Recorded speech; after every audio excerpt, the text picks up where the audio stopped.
Donc, c'est un premier renseignement, hein, la stratégie dans la nationalisation de son Elgaz et de son attraque. Est-ce que la séquence était bonne?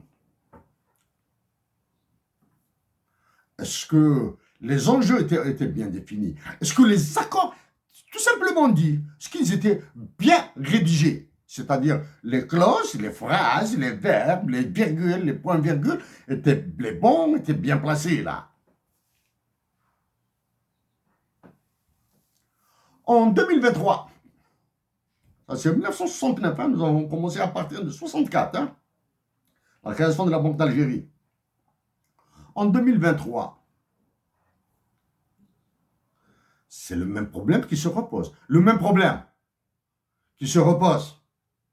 Nous évitons de dire que c'est l'histoire qui se refait, qui se recommence, qui recommence.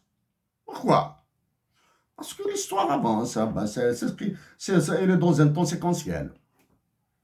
L'histoire ne revient pas en arrière, ne saute pas des années, etc.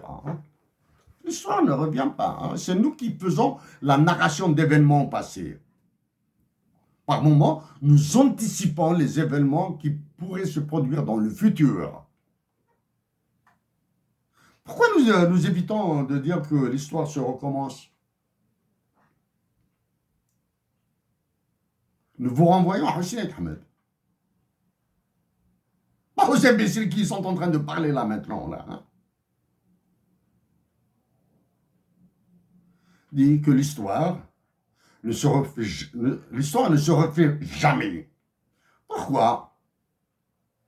Parce que les hommes sont différents, les circonstances sont différentes, les lieux sont différents, les rapports de force sont différents, les équilibres sont définis d'une autre manière, etc.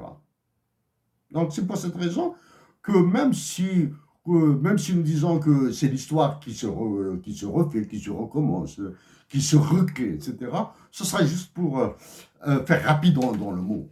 Mais on dit, en disant que c'est la nature du problème est la même.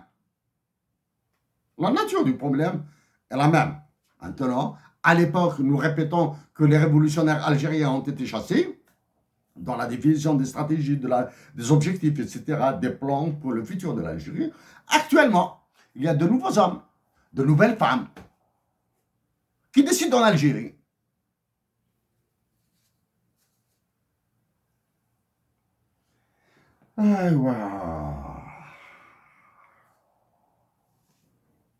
Maintenant, nous avons parlé avec des phrases, des mots